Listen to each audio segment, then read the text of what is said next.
Assalamualaikum warahmatullahi wabarakatuh. Perkenalkan, nama saya Aulia Azmi dan teman saya Elma Lazianti. Kami di sini akan menjelaskan tentang Etika penelitian beserta contohnya. Oke, jangan lupa tonton sampai habis ya teman-teman.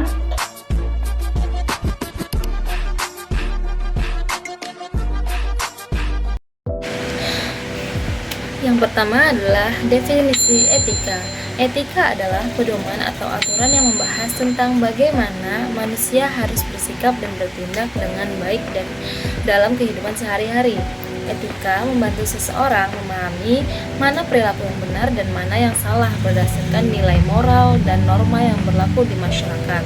Dengan adanya etika, hubungan antar individu dapat berjalan dengan lebih baik karena setiap orang belajar untuk saling menghormati, menghargai, dan bertanggung jawab terhadap tindakannya. Yang kedua yaitu definisi penelitian.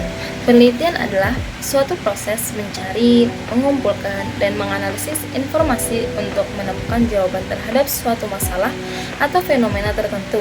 Penelitian dilakukan secara sistematis dan berdasarkan fakta agar hasil yang diperoleh dapat dipercaya dan dipertanggungjawabkan. Dalam dunia akademik, penelitian sangat membantu karena dapat membantu mengembangkan ilmu pengetahuan serta memberikan solusi terhadap berbagai permasalahan yang terjadi di masyarakat. Yang ketiga adalah pengertian etika penelitian. Etika penelitian adalah seperangkat aturan atau pedoman moral yang harus dipatuhi oleh seseorang peneliti selama proses penelitian berlangsung. Etika penelitian ini bertujuan agar penelitian dilakukan secara jujur, objektif, dan bertanggung jawab tanpa merugikan pihak lain. Dalam penerapannya, penelitian harus menjaga keaslian data, menghormati hak responden, menjaga kerahasiaan informasi, serta menghindari tindakan seperti plagiarisme atau manipulasi data agar hasil penelitian ini memiliki kualitas dan nilai ilmiah yang baik. Selanjutnya ada prinsip-prinsip etika penelitian. Dalam setiap penelitian ada aturan moral yang harus dipatuhi oleh peneliti. Aturan ini disebut prinsip etika penelitian. Tujuannya adalah agar penelitian dilakukan dengan cara yang benar, aman, dan menghargai setiap orang yang terlihat di dalamnya. Ada 3 prinsip utama dalam etika penelitian. Yang pertama ada keadilan atau justice. Prinsip ini yaitu prinsip keadilan, berarti semua peserta penelitian harus diperlakukan secara adil dan setara, tanpa membeda-bedakan suku, agama, jenis kelamin, usia, ataupun latar belakang sosial.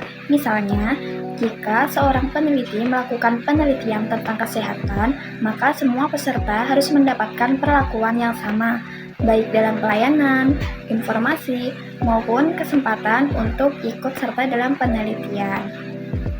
Prinsip ini penting agar tidak ada pihak yang merasa dirugikan atau dilakukan tidak adil selama penelitian berlangsung. Yang kedua ada non-maleficence. Non-maleficence berarti peneliti harus menghindari tindakan yang dapat membahayakan peserta penelitian. Sebelum penelitian dilakukan, peneliti harus mempertimbangkan semua kemungkinan risikonya, baik risiko fisik, mental, maupun emosional. Jika ada potensi bahaya, maka peneliti harus mencari cara untuk mengurangi atau mencegahnya. Contohnya, dalam penelitian medis, peneliti harus memastikan bahwa obat atau tindakan yang diberikan tidak menimbulkan dampak berbahaya bagi peserta. Intinya, prinsip ini menekankan bahwa penelitian tidak boleh merugikan orang yang terlibat di dalamnya. Yang ketiga atau yang terakhir yaitu beneficent. Beneficent berarti penelitian harus memberikan manfaat yang lebih besar dibandingkan risiko yang mungkin terjadi. Penelitian sebaiknya tidak hanya menguntungkan peneliti saja, tetapi juga memberikan manfaat bagi peserta, masyarakat, atau perkembangan ilmu pengetahuan. Contohnya, penelitian tentang vaksin dilakukan untuk membantu mencegah penyakit dan meningkatkan kesehatan masyarakat. Walaupun ada risiko kecil dalam proses penelitian, manfaat yang dihasilkan jauh lebih besar bagi banyak orang. Karena itu, penelitian harus selalu memastikan bahwa hasil penelitian memiliki tujuan yang baik dan bermanfaat. Jadi, prinsip etika penelitian sangat penting untuk menjaga agar penelitian dilakukan dengan bertanggung jawab dan manusiawi. Dengan menerapkan prinsip keadilan, non-maleficent, dan beneficent, peneliti dapat melindungi peserta penelitian sekaligus menghasilkan penelitian yang bermanfaat bagi masyarakat. Baik, ada contoh-contoh etika penelitian. Yang pertama, yaitu kejujuran. Misalnya, jujur dalam pengumpulan bahan pustaka, pengumpulan data, pelaksanaan metode dan prosedur penelitian, publikasi hasil, dan jujur pada kekurangan atau kegagalan metode yang kita lakukan. Hargai rekan peneliti, jangan mengklaim pekerjaan yang bukan pekerjaan kita. Yang kedua, objektivitas. Misalnya, upayakan minimalisasi kesalahan atau bias dalam rancangan percobaan, analisis dan interpretasi data, penelitian ahli atau rekan peneliti, keputusan pribadi, pengaruh pemberi dana atau sponsor penelitian. Yang ketiga ada integritas, yaitu tepati selalu janji dan perjanjian, lakukan penelitian dengan tulus, upayakan selalu menjaga konsistensi pikiran dan perbuatan. Yang keempat yaitu ketelitian. Misalnya berlaku teliti dan hindari kesalahan karena ketidakpedulian. Secara teratur, catat pekerjaan yang dikerjakan, misalnya kapan dan di mana pengumpulan data yang dilakukan, catat juga alamat korespondensi responden, jurnal, atau agen publikasi lainnya.